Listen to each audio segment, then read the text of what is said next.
B'kol gadol, ein shum yeush, ein shum yeush, ein shum yeush ba'alom klal. Ayoy, Rabbeinu Shal, b'kol gadol, ein shum yeush, ein shum yeush. Kiddo's on! Kira's on! And the focus is on. The focus is on Kira. Bezrat Hashem Chavra. The cover the Helig Shabbos. Isn't it amazing? Isn't it amazing to seeing a face could give you life? Mamish. Seeing a face could give you life. Oh, vey, am I on the wrong Wi-Fi? Oh, am I on the wrong Wi-Fi? Oh, no. I may be on the wrong Wi-Fi. See, there's a hidden handle here, guys. Hidden handle. Here, can you hear me? Hidden handle. It's a hidden handle. Isn't it amazing, guys? That's the Torah. That is the Torah. Oh no. Oh no. Okay. Bezrat Hashem. Tzil b'shem kol Yisrael for Pesach or Uven ben Yosef Sar Bachabas Yehudis Tova bat Peril. Should have a quick refuah mamish, and the oilam should daven for Kira's back on. Bas Basa, Shir Bas Basa, Senator Ubim and money, and every neshama in Klal Yisrael. Grant us holy wisdom and intelligence, and let us always see all things in the light of the holy wisdom they contain. And so attach ourselves to you through everything in the world, and let us understand the constant messages and signals you send us to come closer to you, Ribbon Shalom, Master of the world. Kira, do you hear me? No. Mabaya. The AirPod Pros are too intense. One sec. The AirPod Pros are too intense. Cover B'ezrat Hashem Halacha L'Maisa. Halacha L'Maisa, let's just disable the waiting room. Okay. So, Baruch Hashem, Chaver, we went through the 26 parts. Maybe it'll work now. Kira, do you hear me? There we go. Oh, Kira. So there's a lot. Sorry. There's a lot. Yeah, there's a lot. First of all, the power of seeing someone. Mamish could just give life. Where I was 5 minutes ago, you don't even know. But where I am now, Mamish. Unbelievable. Unbelievable. And number two, the focus on your new camera is unbelievable. Just the focus on you, that's the focus. Mamish. And number three, 26 days until Hanukkah. We have 2 until we're seeing Kira at the Kotel. And, it's just a lot of exciting things. Roland Dean has the donuts out. The Oilam is getting ready for Hanukkah. And, what's so amazing about the whole experience is that we just accomplished the halachos, hilchos Hanukkah, and Kitzur Shulchan Aruch. So now we're going to go back to the beginning, because at least personally, I know you guys know it by heart, and you guys have been studying do Chazara, the whole thing. I don't know anything, so we're gonna go again. Hitchachut, renewal, new beginnings, new life, tree of life. So in the era of the Second Temple, during the reign of the Greek Empire, this is Siman 139 in the Kitzur Shulchan Aruch. At the beginning, the Greeks issued decrees against the Jewish people and outlawed their religion. They did not allow them to engage in Torah study or the performance of mitzvos, and they sat their hands upon their money and daughters. They entered the sanctuary of the Beis HaMikdash and breached the walls and defiled the ritual pure items therein. The Jews were extremely persecuted by the Greeks, and the Greeks oppressed them heavily, until the God of our forefathers had mercy on them, and he delivered them from their hands and saved them. The Chashmonaim family of high priests overpowered the Greeks and killed them, and delivered the Jewish people from their hands. They appointed a king from the Kohanim, and the Jewish kingdom returned to power for over 200 years until the destruction of the second Beit HaMikdash. So, Chaver, just like a nice overview, actually we're going to keep going. When the Jews overpowered their enemies and destroyed them, it was the 25th day of the month of Kislev, and they entered the sanctuary. 25th day of Kislev, we should all know that. It's a big, big date. And found only one ritually ritually pure flask of oil in the base of Mikdash, and that was left with the seal of the high priest upon it and could be used to light the menorah. It contained only enough oil to light the menorah for just one day, but miraculously they lit from the flask the arrangement of lights on the menorah for 8 days until they were able to press olives and extract oil that was ritually pure. Because of this, the sages of that generation instituted that these 8 days, beginning with the 25th of Kislev, should be days of rejoicing and praise.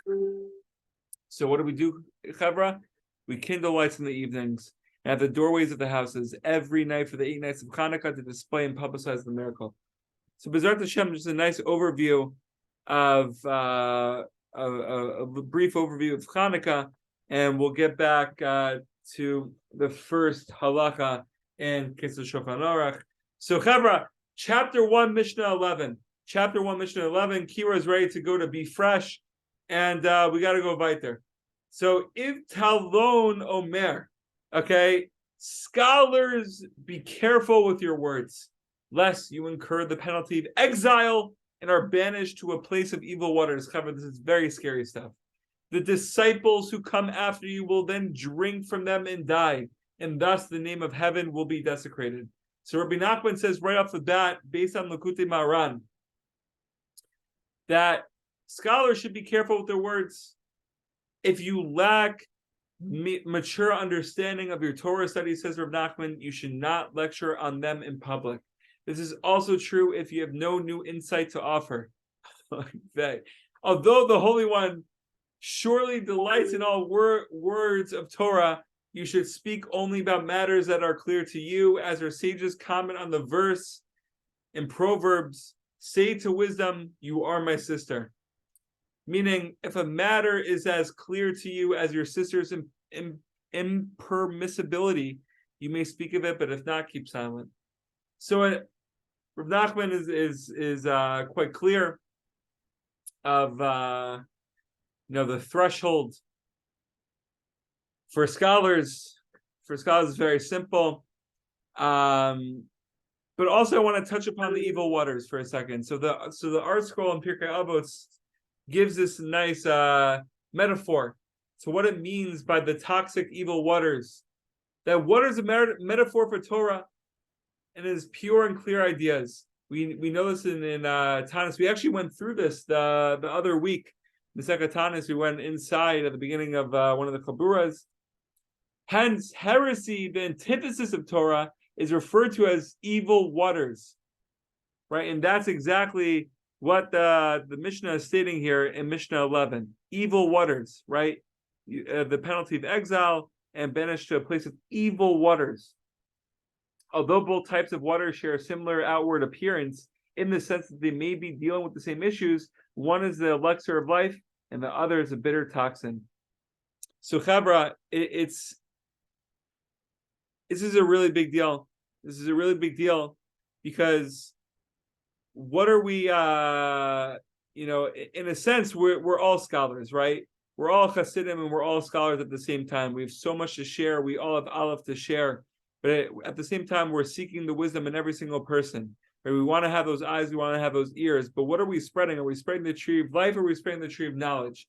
So Rav Nachman Mendel of Kutsk says something so powerful, and I have no clue what it really means, but it's something to, for us to let in our hearts and just to let it sit there and think about it. But he says like this: even a wagon driver can be considered a leader, but oy vey to the driver if the horses run wild and take charge of the wagon.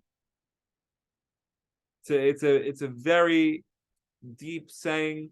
I don't know what it means. I can say it again. Even a wagon driver can be considered a leader, but oy vey to the driver if the horses run wild and take charge of the wagon. Right, so we should let that sit with us. We should let that sit with us, mamash. But maybe if we're spreading the evil waters, those could be the horses that are running away. Who knows? Who knows? But if we're giving over the tree of life, mamash, then we're in control of those horses, right? And we're able to contain them, retain them. I don't know, but it was just like a very interesting saying. And B'ezrat Hashem, we should also just know that by giving over Torah, we are responsible. It's a responsibility, because people could be taking away whatever message, and if they're taking away and something that is creating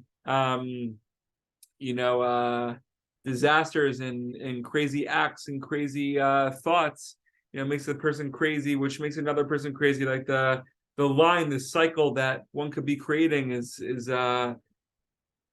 scary. So Bezrat Hashem, Chaver, we should all be able to know, be careful with our words, right? Daf Yomi now is on Masechet Nedarim, right? And it's all about words. It's all about being careful with your words.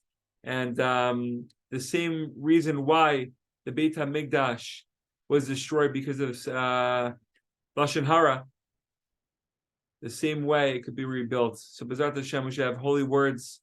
That's from the Chafetz Chaim, and we should fire it up. Questions, comments, please feel free. The Rebbe is on fire. The Rebbe is on fire. You're on fire, Rebbe. I think you're on fire. You create the fire. So go to any Arab nation in the world, scream, You're so excited. No, but it's crazy ideas. So sharp, but so sweet at the same time. Like, the way we have to share Torah. It's like a scary thing, but yet it's obviously an encouragement to share Torah. Like, it's, figure out how to do it in the right way. And I feel like the secret, this is, there's words you say, then there's words you give. Like, obviously what you're really telling us is the words behind you is the secret. That's clear what it is.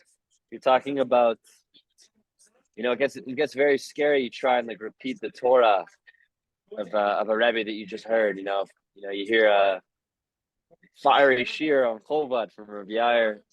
It gets get nervous. You don't repeat it in the right way.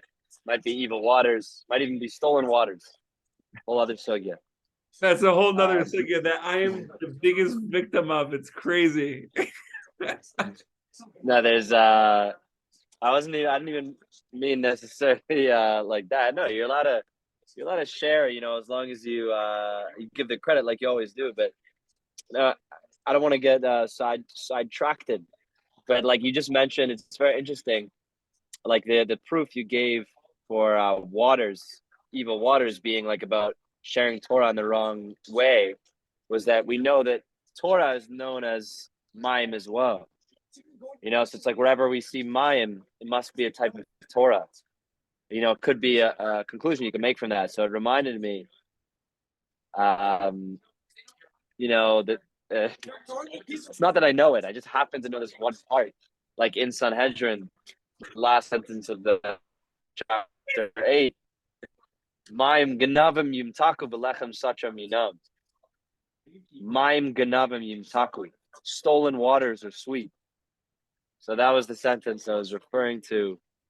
It's one of the crazy sugyas. I'm sure you know how far you're trying to remember where it is on the page. Now you're connecting it by knowing the Rashi's off by her. You're going the back way. But I'm thinking of the Rabbi Kiva Agers right now. Just going through the Rosh, seeing which Gemara the Rosh went on. Friends, all I gotta say is that the secret of Gan Eden, and you shared it to what's the source, so that beats everything. No, but back on the idea though, it's something to think about. I don't know what the conclusion is, but we have good waters is Torah, evil waters is Torah in the wrong way. So what is it that's stolen waters? Within Sugya, there's a certain interpretation. Stolen waters are sweet, and bread of secrecy is pleasant. It's one of the craziest, one of my favorite sentences in all of Shas. Mine ganavim yimtaku v'lechem such a minam. But whatever. But no, I was just saying. But the thing behind you though, that's really the secret. I think to sharing Torah in the right way is through stories. Stories are much easier to give over, and spiritual survival. It's exactly what it is. If you don't want to. What do we say the punishment is if you share bad Torah, chas v'shalom? Why the opposite of spiritual survival? So that's why you had the secret, just like Hashem does. You give the anecdote before the sickness. So You know, You know, that's a great. what's also crazy here is like you're just hinting to the next Mishnah. Like like the little like placeholder. So just Yeah. like at the end, and I just see her Mishnah 12. I mean, it's just a little sneak peek. Because Pirkei Avot, I still don't understand the structure of Pirkei Avot. Like obviously, it was so tactical for Yehuda and Nasi Yeah. together. And like it's literally like a story within like the actual but it says here, be among the disciples of Aaron, loving peace and pursuing peace, loving people and drawing them close to the Torah. Do we start? So throughout the Shem, we'll dive into it. But we'll fire it up. Okay. Kevra, let's fire it up. Here, I love you. Love you. Mine. See you, brother. Mine.